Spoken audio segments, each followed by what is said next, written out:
Alright guys, listen up. Angle right. 4. Actually, wait. Kind of 4. We're going back to the overlooked black metal classics.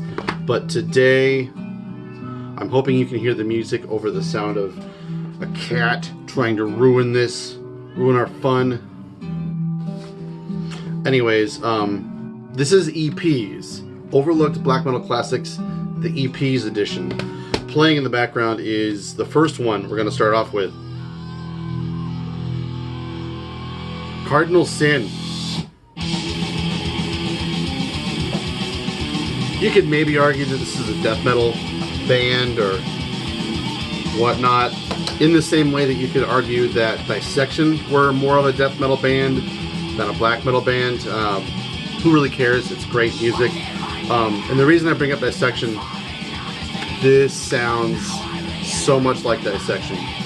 Spiteful Intents came out on Wrong Again Records. I'm gonna say 94, maybe 95 here. And sadly, this is the only thing this band ever recorded. Such a fucking bummer. But I think the most indicative thing of its style to say about it is that John Zwetslute, who was second guitar on Dissection's The Somberlane, left Dissection to form this band. And I really think that he took with him a lot of the style that made that record what it was. Obviously, you know, John Notified's genius had a lot to do with the style and the pure brilliance that The Somberlane was, but I think John Zwetslute might have learned a few things and had his own style, and that's where you got Spiteful Intents. This is a rarity, so you're probably not going to be able to find it much of anywhere. I actually have managed to find 2 copies of it in pawn shops over the years, but yeah, this is a really overlooked kind of thing. And the reason I wanted to do EPs is because they're just kind of too easily overlooked, honestly. And I think EPs had a little bit more weight to them and importance to them back in the 90s, around the time when these came out, because it was another physical release. You know, a lot of times you didn't really care if it was a full length or not. If it was, you know, priced reasonably around $10 or so, of course you would pick it up, because most of the bands back around this time were fucking flawlessly amazing. But that being said, you know, comparisons to Eucharist, Unanimated, and Dissection, of course, are right on par. This is very typical of a lot of that stuff, and if you're a fan of that kind of Gothenburg-y kind of shit, you can't get enough of it. So if for some reason you've overlooked Cardinal Sin, Spiteful Intents, resurrect that immediately. And next EP, we're going over to Norway here for this one. Tartarus with the Grand Psychotic Castle. Just a fucking brilliant debut from Charmin Grimlock. Most notably the keyboard player for Emperor. And that speaks so much to what this debut sounds like. It's totally symphonic. It is just orchestral, keyboard driven, drum machine, black metal, but the riffs are there. The vocals are fucking awesome. Really the only, you could kind of say maybe that the fact that the drum machine is on this album is kind of a hindrance, but I think it actually works in its style, in the way that it kind of works for summoning. It kind of elevates it above this human level, and it's just fucking brilliant. It's castle metal. This came out on Necropolis Records in, I'm gonna say 96, maybe 97 or so. He recorded, could be 98, yeah, now that I think about it. He recorded Anthems to the Welcome at Dusk with the band and toured with them a little bit, and then did this. After this came out, he did do a full length called The Red Jewel, which is pretty good, but I felt like he was kind of trying to push the envelope a little bit too far, and that album is really dense and kind of hard to consume on its own. But this has so much just memorable keyboard play. It's just super melodic, and there's tons of interesting keyboard playing going on. I wouldn't necessarily say that it's keyboard oriented and not making it an atmospheric black metal record. It's very traditional. It's very 90s. All of the instrumentation is really palatable, and there isn't much atmosphere to it at all. It's just well recorded, well written, brilliant black metal. And I think this is one of the snootiest band photos you could ever ask for. After he did the full length of Red Jewel, he also did record some stuff under the name of The Thrill, which was pretty interesting, which you can find on the Tribute to Hell triple double CD compilation that Full Moon put out. Next, I've maybe double dipped on this. This may be my first double dip, but it's so worth it.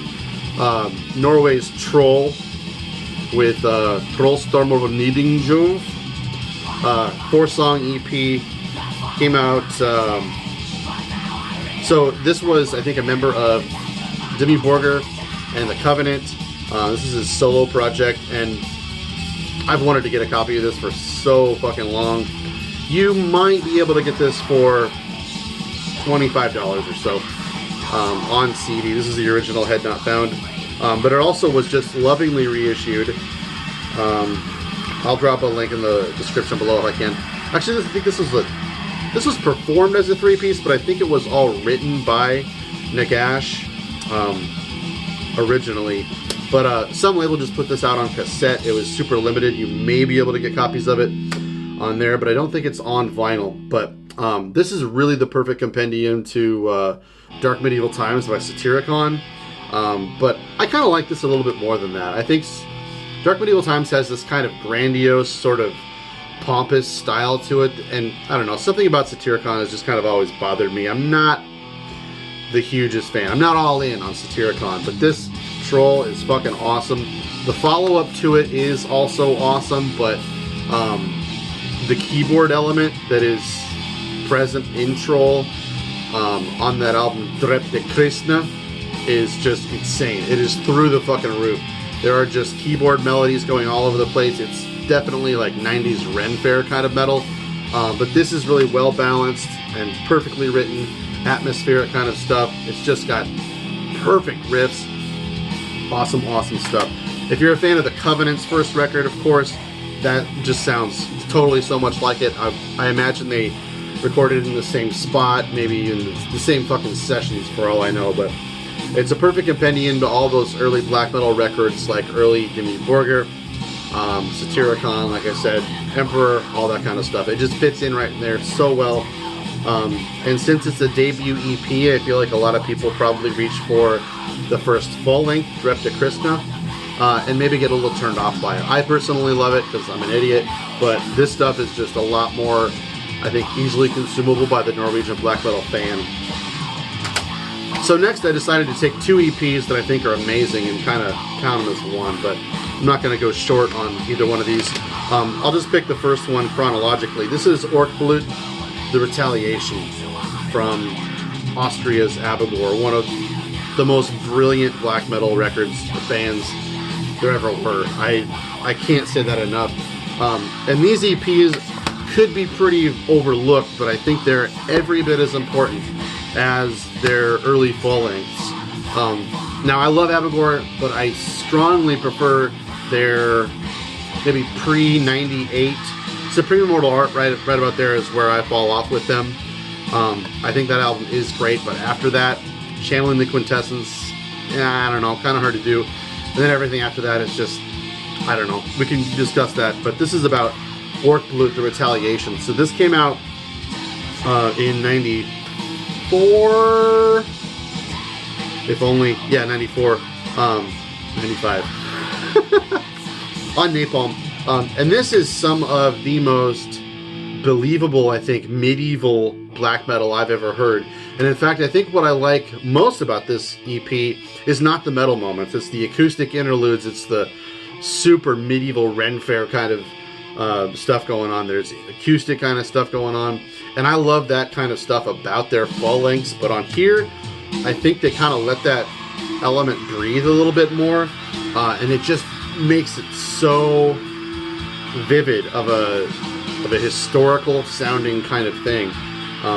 You know, obviously, if the times that they're referencing, there isn't a lot of historically recorded music, but it is so easy to believe that this music on here sounds like from the time period that it's referencing. It's just so fucking good. These vocals on the early Abigor material is just breathtaking, amazing, and I think better than Summoning. If any of you out there are like into Summoning but not really feeling the Abigor, I would maybe start here because it's kind of symphonic. It's got a lot of that more extraneous instrumentation that gives it a lot more character and vivid breath to it. But the black metal on here too is just flawless. I just think Abigor is one of the most perfect black metal bands there ever were. So forward a little bit, they recorded Opus 4, and then if I'm not mistaken,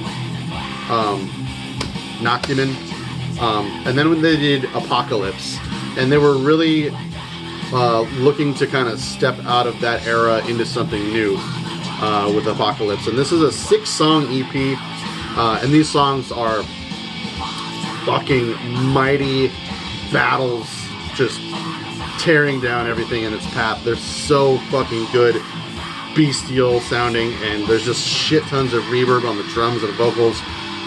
This is really, I think, an album that is overlooked in how innovative it was.